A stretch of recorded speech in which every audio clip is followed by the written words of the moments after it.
Welcome to another exciting episode of Starfleet Boy, and today we're going to have a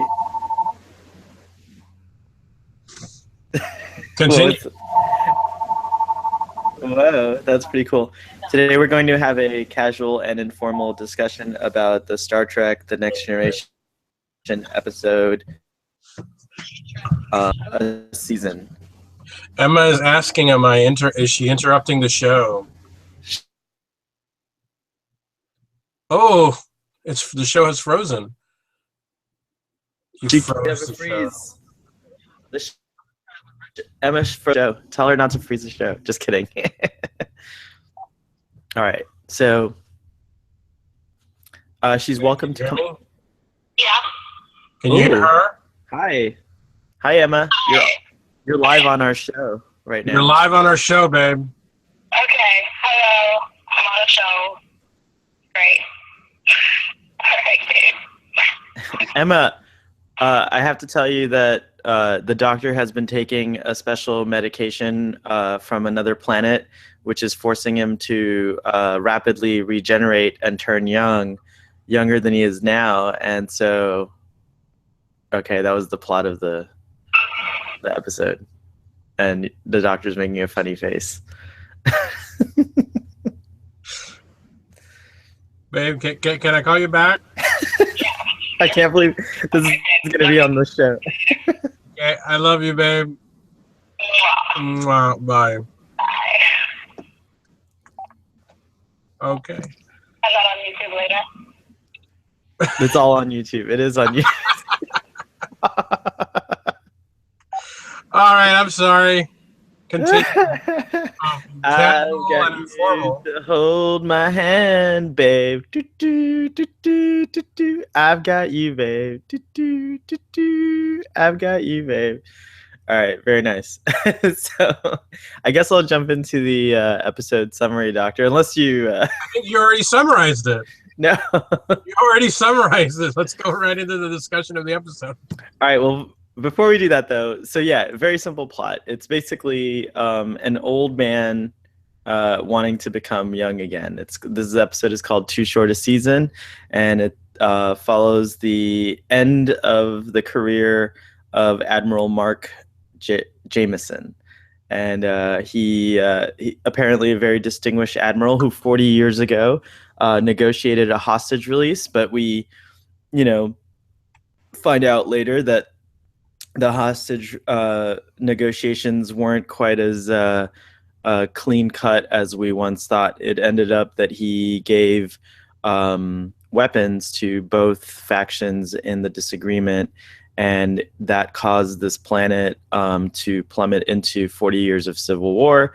And so the leader of the planet, who finally, I guess, unifies everyone through brutal warfare, now has staged another hostage situation very similar to the one that Admiral Jameson negotiated in the beginning of his career, and has lured him back to the planet to enact some kind of revenge on him.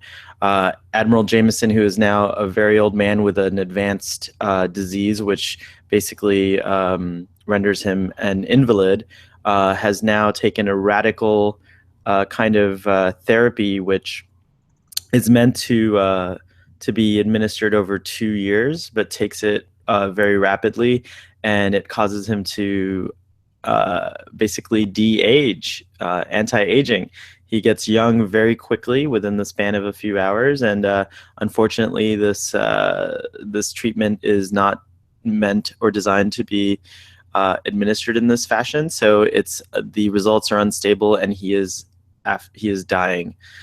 He meets his end on the planet with his foe, his enemy, Karnak, who, after his death, forgives him.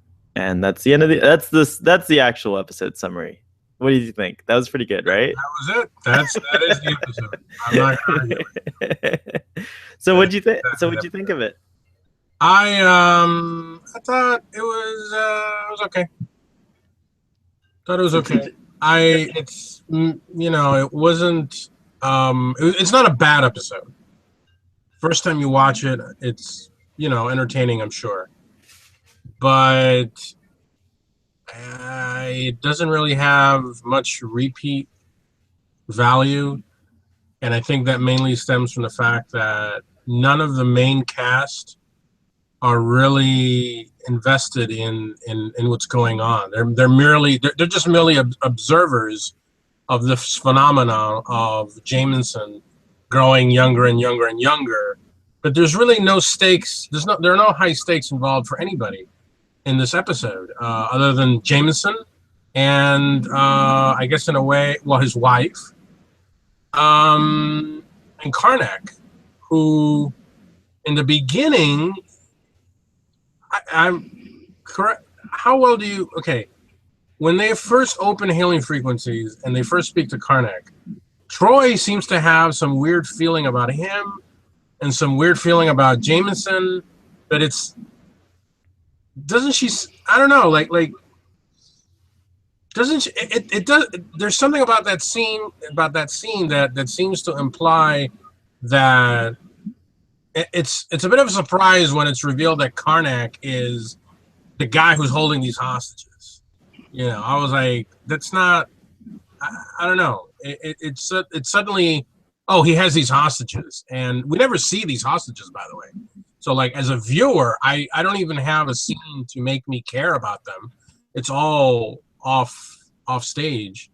And then Karnak is like, okay, I just wanted to get you down here and cuss you out, and okay, we're gonna bury you on our planet with full honors. I release the hostages. So it's like Karnak is just, all over the map. I mean, the actor manages to pull it off, but he really is all over the map. And I don't know. The episode's okay. I think. Well, go ahead. You talk for a while. I don't have much to say about it, really. Oh wow. So I like the episode, but more for the personal story. So funny enough, immortality and living for a long time happens to be one of my not so secret desires. Mm-hmm. I would love it. I would love to live longer than the normal human lifespan. I'm in my late 30s. I don't really feel, like, I don't really feel like, oh, I have to, rush and do all the things I want to yet. But I know at some point in our lives, we all get to that point. Like, I know that somewhere around your 60s maybe is when you start slowing down, which is better than it used to be. Mm-hmm. But it'd be great to live 1,000 years. I mean, can you imagine all the things that you could see? It'd be great to live a little longer, just to see what's next and just to live a little more and just experience a little more. And I think that's what's at the heart of this episode, is to show that this kind of desire is a very human desire, is to keep going, to be young, to keep working. There's not an end that you can see. And even Admiral Jameson even says, he almost died a few times on several missions, but somehow he always pulled through. And, there's something to say about the desire to live. However, what I love about this episode is that when you do things and take shortcuts and do things kind of like in a way that's, the quick and easy result, oftentimes there is a price to pay or a consequence. And in this case, that consequence was that Admiral Jameson ended up dying. And he was not able to accomplish what he actually wanted. So I like that side of the story.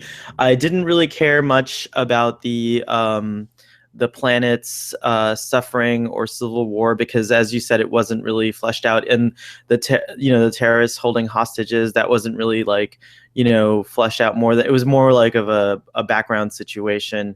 I did like that the ambassador to the planet was named after, or they named him Ambassador Hawking, which might be a nod to Stephen Hawking.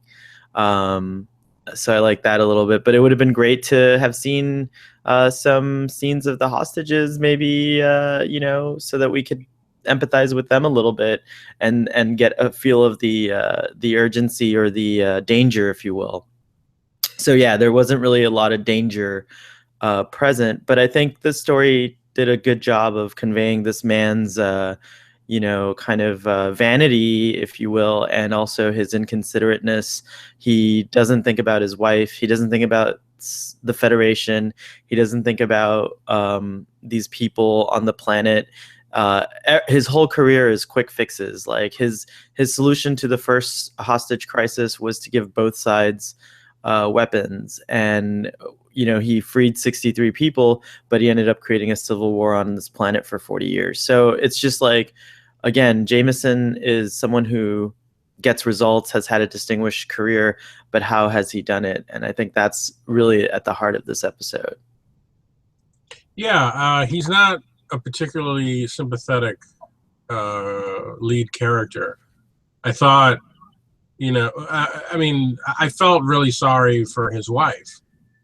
The scene where I think that the scene still has some genuine dramatic shock. When you see it coming, that obviously when he's explaining that he should have taken it over 2 years, and he took it all in one shot. I expected that, but then when he says not only did he take his, he took hers too. Right. He did have the plan was to get them both to rejuvenate. Right. Yeah. Which of course begs the question, because he does say that it was working up until he. Go ahead. Apparently, the planet where this compound originates from, this planet must have life forms that do regenerate and live a long time to a degree. But yeah, Gallifrey was. I find it hard to believe that they're in the constellation of Castavris. I know, and I don't think that we found it yet. I know. But it does make the question. So does that mean that there actually is a cure for aging now, and Star Trek doesn't really go back to it until what's that movie? That TV movie? Oh, Star Trek Insurrection. That one. Well, Star Trek. So the thing about it is that this is something that is actually quite relevant and current. I don't know about the time in 1989 when this episode was released, but right now there are lots of scientists that are working on aging, and they're approaching aging as though it's an actual disease that can be cured. And there's some really interesting studies, everything from stem cells to drinking a kind of wine solution that will keep you younger and fit longer. And then, of course, we know about this famous immortal jellyfish whose name I can't remember. Do you know what I'm talking about? I don't know the name of the immortal, but do you know about the immortal jellyfish? I know about the immortal jellyfish. Yes. So yeah, there is an animal on our planet. Here, I'm going to look it up real quick. That is immortal for all intents and purposes. It looks like this. Let me see if I can. It looks like that. It's pretty cool looking thing, and I think they're just calling it the immortal jellyfish. I think that's its actual name, but its scientific designation is Turritopsis dohrnii or dohrnii, the immortal jellyfish. So scientists are studying that guy or gal or it to see if they can unlock the secrets of aging in humans. And I could get into like some pretty deep discussion about it, but the point is that that's something that's very much close to being real in some way, not like on Star Trek, or not like the Time Lords at this point, but we're talking about at some point maybe people who are just being born now, or humans that are still very young now. As they get older, they'll have access to medical technology that will allow them to live well into their 150s or maybe even 200s. So it's pretty exciting. I'm sure there are economists that disagree with you. well, well, it's an interesting thing. I mean, like, you know, I think that who wants to live forever? Who wants? Right, yeah, right. It seems that the theme of many a science fiction and fantasy story is that it's a sad thing to live forever. I mean, Highlander, both the original film and the subsequent television series, really does a great job of conveying that message. Even on Doctor Who, you always see there's some price to be paid for living perhaps beyond your prescribed years. And this episode, I mean, I think rather than showing that there's a downside to staying young, it's really the focus is on this guy's vanity. I mean, he really upsets his wife, and understandably so. He just doesn't seem like a very nice guy, and Yeah. I think that's what kind of makes this episode not very watchable. There's really nothing, he makes no real connections with anybody else in the crew, beyond getting a little bit under Picard's skin. This constant, well, I am the ranking senior officer aboard the ship, therefore I pick the away team and I do this and I do that, which if I'm not mistaken, the episode was in part penned by DC Fontana, right? Yes. Okay, so then I imagine that maybe this was an idea that was, bandied about for the original series. And I can definitely see this episode in the context of the original series being very interesting, because if there's anything that Captain Kirk despised more was somebody butting heads with him in the sense of like, wait a minute, I'm the senior officer and I give orders. And that definitely always got under Kirk's skin. Picard, it's just kind of like a little, it kind of needles him.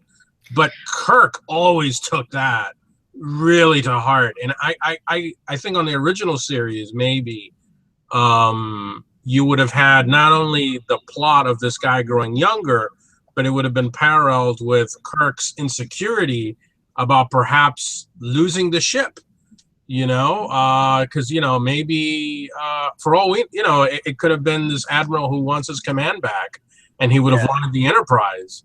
That would have been interesting, but it didn't seem like it was really, for in the context of Next Generation, it just wasn't relevant, and it seems like everybody just takes a back seat to the story of this really unlikable guy. I mean, he is unlikable, but then at the same time, his wife, who's a very likable character, seems to love him immensely, and I think that was a great thing to introduce her and bring her along. It's a mystery. It's a mystery why she loves him. It's only at the very end. At the very end, when he has that line, "Oh, Anne of the golden hair," and she says, "Oh, it's no longer golden. It's gone white." And he says, "Well, your hair is still golden. It looks still golden to me." And it's a very poignant moment, but it's at the end. Well, it is poignant and it is sad. It's very great, though. I think this is a great episode. It's a sad episode. It's a very sad episode. It's an episode about regret. It's an episode about wanting a second chance. All these things. I think that I really like the character of Annie, and I'm gonna have to look up now the name of the actress who played her, so that we can all know her name on television, and that would be Marsha Hunt. And she is still alive. She's 98 years old. So Marsha Hunt, wonderful performance in Star Trek, The Next Generation, too short a season. But I like some of the stuff in the beginning where she she comes aboard, and they're talking about it's, we're well into the season, and she was still talking, we're still getting little kind of commentary on the Enterprise, and she says, "Oh, I wish we had Galaxy class starships when you were." Yeah, I thought that was interesting. Yeah, she's like, I could have been with you for most of your career. And it brought up a really interesting reason why maybe a Galaxy class starship was built, because maybe it was too difficult for families to part with their loved ones for like 5-10 years at a time. Who knows, 5 years at a time or whatever. And so that's kind of a cool little line that gives you a little bit more insight, into a larger topic. Mm-hmm. The other thing I thought was, when they have their argument, was very important. This is a woman who, really truly did love this man despite his failings, but we do start to see his darker side. And she says, he's always making decisions for the both of them. He's again, just a very sad individual, very selfish, very unaware, and then the quick results. So I think Admiral Mark Jameson is an example that sometimes people can become very successful and rise to great ranks through the shortcut way, through not like doing things the correct way necessarily, or the right way necessarily, but it all comes back to haunt them. And he dies full of regrets. He doesn't even get to see these hostages freed. Karnak exacts his revenge. Karnak feels satisfied, and Admiral Jameson, at least he had Annie holding him in her arms. At the very least, he had love and comfort in his death, but otherwise it was a very, very sad situation. So that, yeah. I think for me the highlight was the phaser battle. Yes. The first is no, it's not really the first phaser battle so far. But it was a good one. This was a really good one. Yeah. And again, it felt old Trek, classic Trek. It felt like something that, DC Fontana threw it in there because that's what would happen. They would go down a planet, they have a little phaser battle, and that was kind of cool. But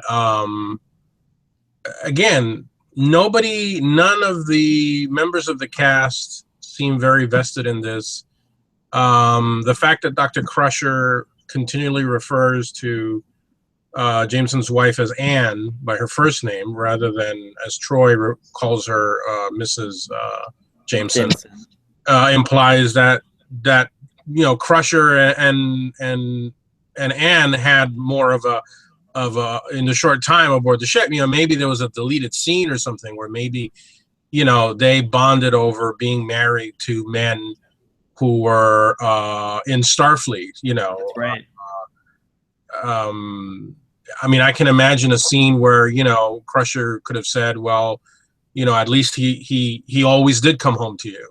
My husband at one point just didn't, and we lost him. You're lucky that at least he lived to this age, and you're going to be able to grow old together. I'll never have that with my husband. But again, that we never see that. That's implied. There's a lot that's implied in the episode, but we just don't get to see it. I think there was probably a lot of potential here, but it just didn't. It didn't work. I'm reading once again from my favorite text here, the Star Trek Companion, and it talks about a malfunctioning $10,000 wheelchair, which is, I think, only moves once in the episode. It only moves once, and it's very reminiscent of the chair in that Captain Pike has. Yeah, but like updated, of course. But updated, right? And then actually, they refer to. They recall the guy who Rob Bowman, who's the director, remembers it as a sit and tell script that was long on dialogue, and problems included a subpar makeup look for the aged Admiral Jameson. What do you think about the makeup? Yeah, it was really creepy and weird in the beginning. He doesn't really. So old Admiral Jameson definitely looks like he's in makeup. I think that if I were a producer making the show today, I would probably cast different actors to play the different roles. I know it's a lot harder logistically to have maybe 2 or 3 different actors playing the role, but I think the payoff visually is so much better and more realistic, and that's how I would have done it. I think that the makeup was a little rushed, and then there's times where they have a close-up shot and then there's like as he's de-aging, and there's just like you could just kind of tell that it's makeup and not wrinkles, you know what I mean? Like it's like prostheses. But that being said, again, it's like, there's only so much you can do in these are 45-minute episodes, an hour long with commercials or whatever, and there's only so much you can do. I mean, they had a very small budget comparatively to other TV shows. They had a lot of, they had to create 23. These days, most shows are 10 episodes, maybe 13 episodes a season. We have to remember that when Star Trek: The Next Generation aired, they were doing 23 to 24 episodes a season. Yeah. So it's a lot of demand, and so I guess they had to like just do this was like the best they could do for what they could come up with. Interestingly enough, this episode was actually, even though it aired, later, this episode actually was filmed right after Hide and Q. Oh, interesting. Episode number. Well, I don't know why the production numbers start with 100, but it's 112. So I think it does kind of feel like people are still kind of unsure. They hadn't gotten into the groove. I think with the last 2 episodes that we've reviewed, we can definitely say that Star Trek, the Next Generation was starting to get into its groove. This one kind of feels like a step back. They not really sure about its characters, and again, none of the characters really have anything to do other than watch, other than observe. Again, Patrick Stewart, being the actor that he is, manages to make something out of nothing. His reactions to, again, his subtle reactions to Jameson taking control of the away team, and then later on the planet when he's trying to convince Karnak that yes, this is this man. Which actually begs the question: why were all of the discussions en route, with the exception of the first one, done in darkness and silhouette? It's kind of like, what's the point of having visual communications when, this guy was just constantly, I mean, it looked cool, but it was like, why are you, like, how come Karnak never said, hey, man, I can't see you? I need to see you, Jameson. Jameson. He was very good, that actor. The actor who is a known actor, I know he's been on Star Trek before. He just blustered his way through the whole thing, and it was very entertaining. That actor is Michael Pataki. He plays Karnas, by the way. It's not Karnak. Oh, I keep calling him Karnak. Yeah, and unfortunately, he passed away in 2010. Oh. But he was in Rocky IV, Halloween, Remo Williams. He's been in a lot of. Yeah, he's one of those reliable. He's one of those reliable character actors from that period, and it was nice seeing him there. But I can't really say much more about this episode. Well, I mean, there's not much more to say about it. I will say, to your point earlier about the crew seeming to have not much to do, I like the, this reminds me of, this is going to be a terrible comparison, but the Love Boat, the crew often took a second seat to the guest stars on the episode, and in this situation, this is really a story about another person, and the Enterprise crew kind of just is like, observing as they would, you know, like they're not involved in the story very much. They're not. Your reaction. No one can see this right now, but the doctor is very appalled that I brought the Love Boat. Well, this is kind of the anti-Love Boat episode because I mean the guy's a real dick towards his wife, and right. But what I'm trying to say is that like I like that the story wasn't about the crew. I mean, the crew got a break from being amazing and just kind of got to be participants, and the story's really about Admiral Jameson. So it's like I like it when a show does kind of go off center, if you will, and it focuses for an episode or for a little while on someone else. And there is a bigger story. I mean, you know, again, I don't really delve too deeply into Star Trek Expanded Universe, but I wonder if there's a novel about Captain Jameson's career, you know, when he was Captain Jameson. And there is. He does make an appearance in a Deep Space Nine novel about the occupation of Bajor by the Cardassians. There you go. He went and negotiated something. Yes. I haven't read the novel, but I know he's a commander in that novel. And we know he begins and ends his career in this like kind of sad way. You know, he has that successful negotiation, but it's done poorly with the arms. By the way, I think that was also very relevant because if I'm not mistaken, around the same time, give or take a few years, I think take a few years more than give. Oliver North? Oliver North. Yeah. Wow. A name from the past. A name from the past. But for those of you who know what that reference is the Iran arms Contra scandal thing. That's true. That it did evoke that. That's true. That's absolutely true.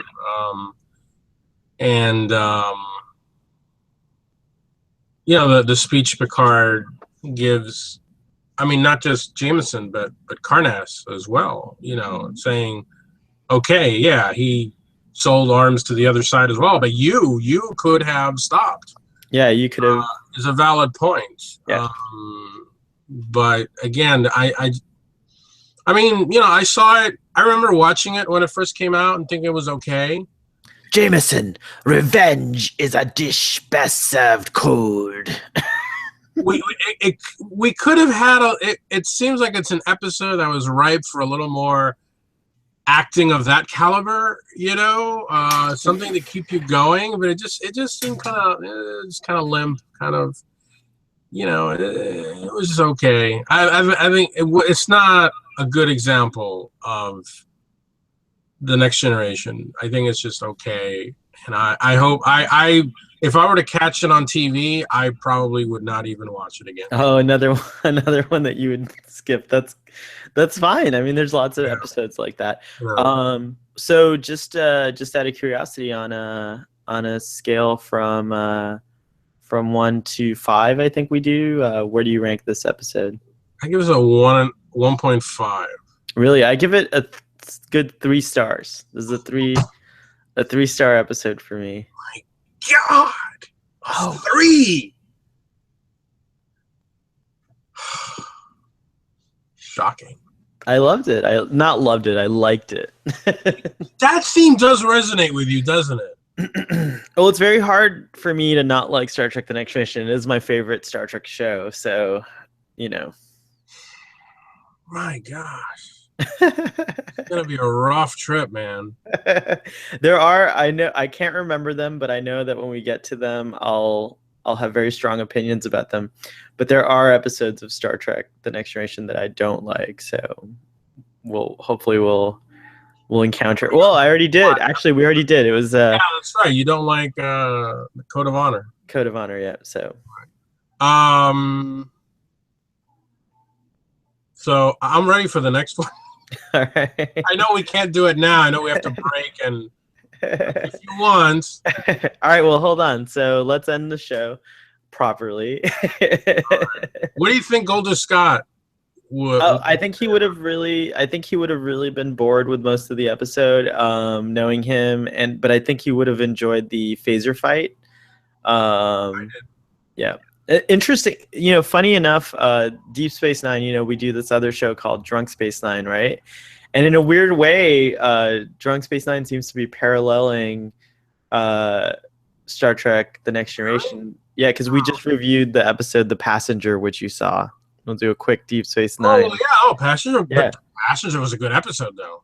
It's a fantastic episode, but again, here comes that theme of like, how do you live longer, right? The villain in that episode is obsessed. That is a good parallel. Yeah, you're right. Yeah, so it's an interesting little parallel, although two different, times in Star Trek and stuff. Yeah, that I really liked. If I may intrude a little on Drunks on Drunks Space Nine, I really liked the chick who was following the criminal. Space Cop. We call her Space Cop. Okay, Space Cop was great. I don't know why she never came back. Because she's Space Cop. She's off doing. She was following this guy for 20 years, the better part of 20 years, and now it's like she can retire. It was great. It was that episode reminded me of The Fugitive. They were kind of like ripping off, the end of The Fugitive. A little bit, yeah. A little bit, with her being Gerard, I guess, and then I love the ending where it's like, "Are you turning over the prisoner to me?" And Cisco's like, "Yes, you can do whatever." And it's like, blows the damn thing up. Yeah, I thought that was great. I loved it. I don't want to review another. No, we will eventually. Starfleet Boy will eventually cross over into Deep Space Nine, but not for a while. Yeah, I think after Next Generation, we're gonna do the original series, and then we'll go to Deep Space Nine. So it's gonna be a few years. You guys can cross over into Starfleet Boy sooner because obviously you will hit crossover episodes before. Oh, that's right. Starfleet Boy, because Starfleet Boy won't hit a crossover until season 6. 6, yeah. But you guys, I'm sure there's a crossover episode. If I may recommend, because I know you already passed Vash and Q, if I may recommend the Thomas Riker episode, that could be a potential. Oh, I don't. That character did originate on Next Generation. Interesting. I didn't even remember that he was even on that show, so that's going to be great to see that. You don't remember that one? No, I don't remember that. So wrapping up Starfleet Boys, a review of Star Trek The Next Generation's too short a season. We thought that it was too short. It was not too short an episode for the Doctor. It was also the Doctor thought that the crew didn't really do much. I argued that the story was really not about the crew, and I like that. And so the next episode is When the Bow Breaks. So we'll see you next time. Nice.